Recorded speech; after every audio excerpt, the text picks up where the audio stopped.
You're watching South Asia Newsline, and here are the top stories we are tracking for you on Wednesday, the 21st of January. India pushes global engagement. Maharashtra seals multiple deals. European Union-India mega trade deal nears finish line.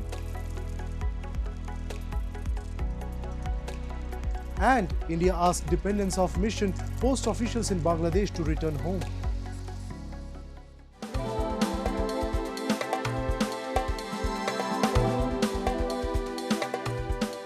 And now for all the details.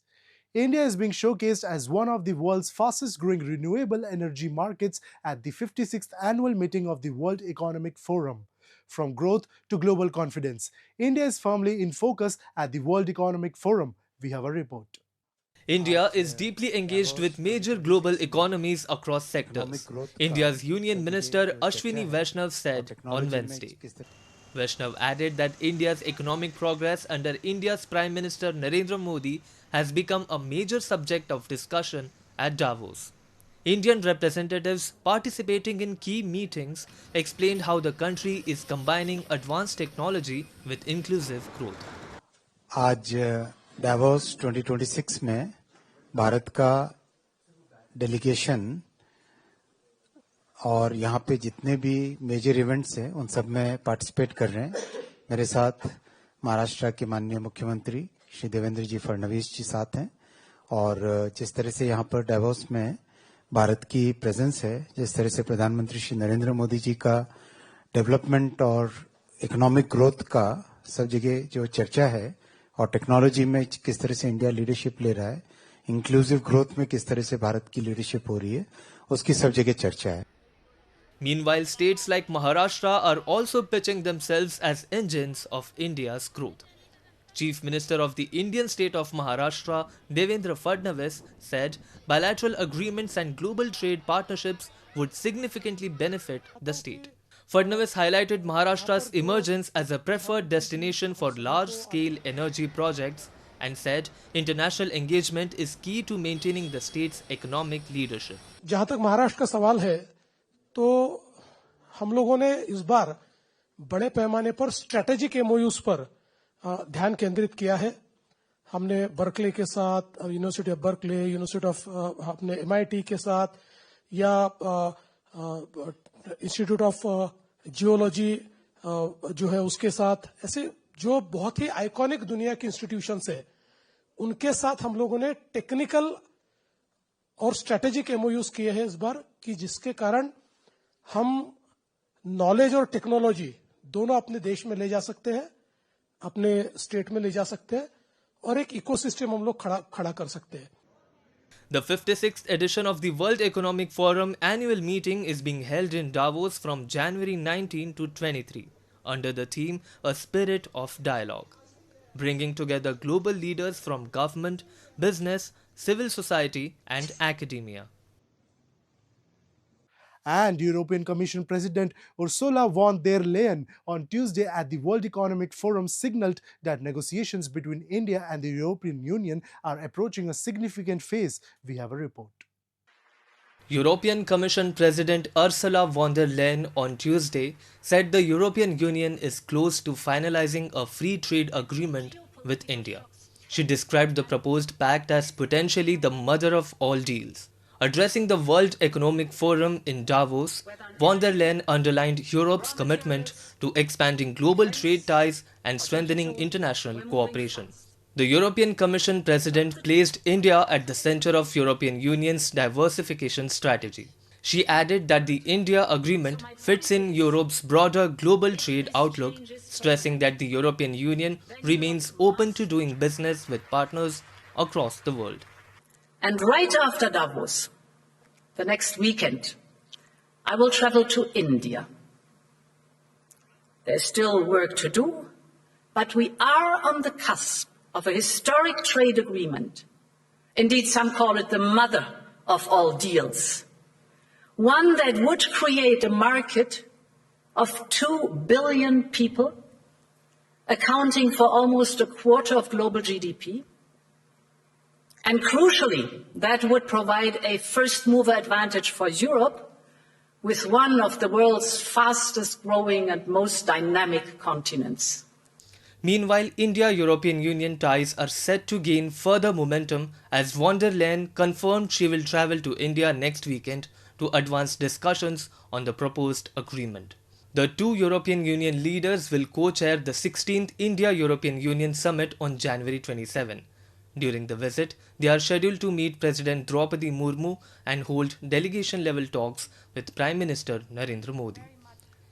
An India-European Union Business Forum is also expected to be held on the sidelines of the summit.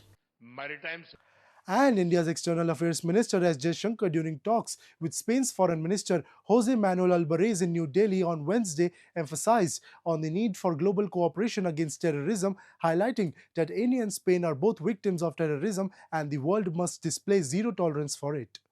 He also highlighted the growing ties and noted that 2026 marks the 70th anniversary of diplomatic relations between the two countries.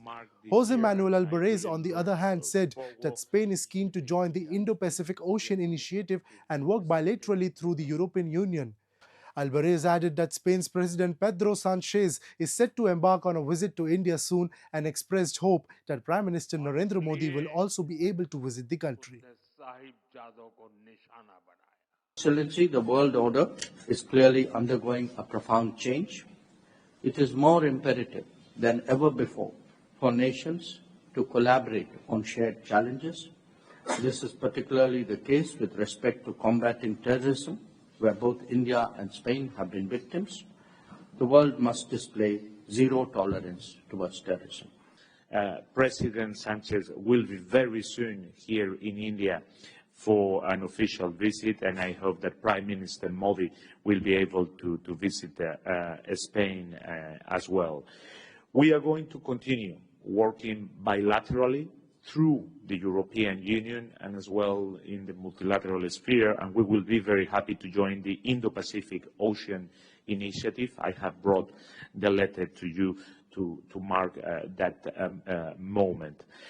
And US President Donald Trump has once again claimed credit for brokering peace between India and Pakistan, a claim New Delhi has consistently rejected. Marking the completion of the first year of Trump's second term, the White House on Tuesday released a document titled 365 Wins in 365 Days under the section Reasserting American Leadership on the World Stage. The document lists Trump's alleged role in brokering a ceasefire between India and Pakistan. Addressing reporters later, President Trump repeated the claim that his intervention helped avert a nuclear conflict between India and Pakistan. This time, Trump escalated his remarks, saying 8 fighter planes were shot down during the hostilities. The US president has made similar assertions repeatedly since May last year. India, however, has firmly denied any third-party involvement.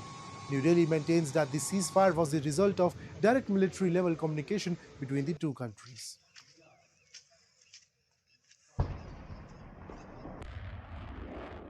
Pakistan and India, they were really going at it. 8 planes shot down. They were going to go nuclear, in my opinion.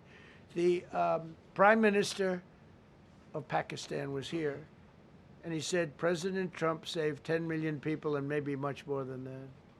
They're both nuclear countries.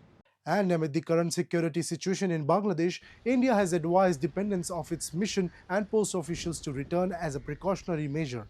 Although the Indian mission and all posts will continue to remain open and fully operational, sources have informed.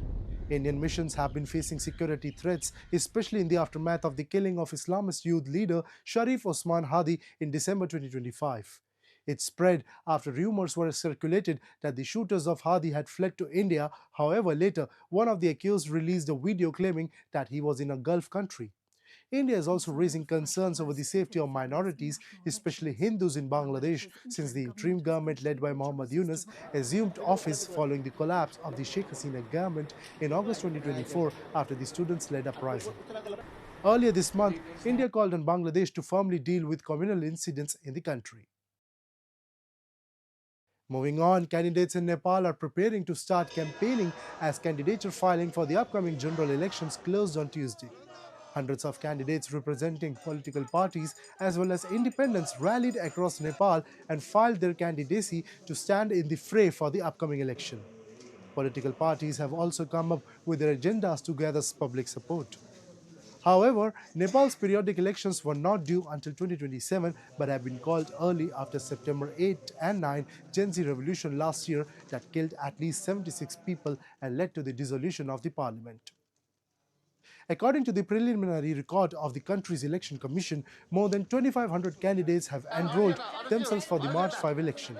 The final list of the candidates will be out by Friday, along with the election symbols for the new candidates. प्रणालीमा नयाँ नयाँ राजनीतिक दलहरू आउनु नयाँ मान्यता लिएर आउने कुरा स्वागतयोग्य कुरा हो।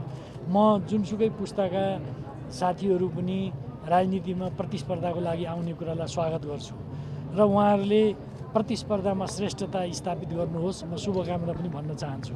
तर के हुन्छ भने यो उमेरको आधारमा मात्रै कुरो हुँदैन, किनभने राजनीतिक दलका विचारहरू गतिमा बाँचेका हुन्छन्, गतिशील हुन्छन् र जुन राजनीतिक दलले आफ्ना विचारहरूलाई गतिशील बनाउँछ त्यो कहिले पनि मर्दैन, कहिले पनि बुढो हुँदैन।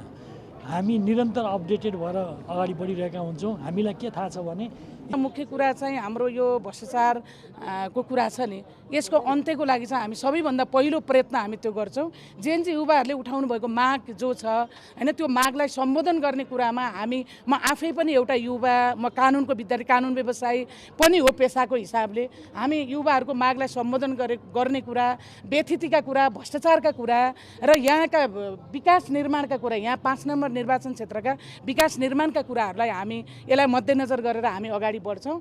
That's all in tonight's edition. We'll see you same time tomorrow. Good night.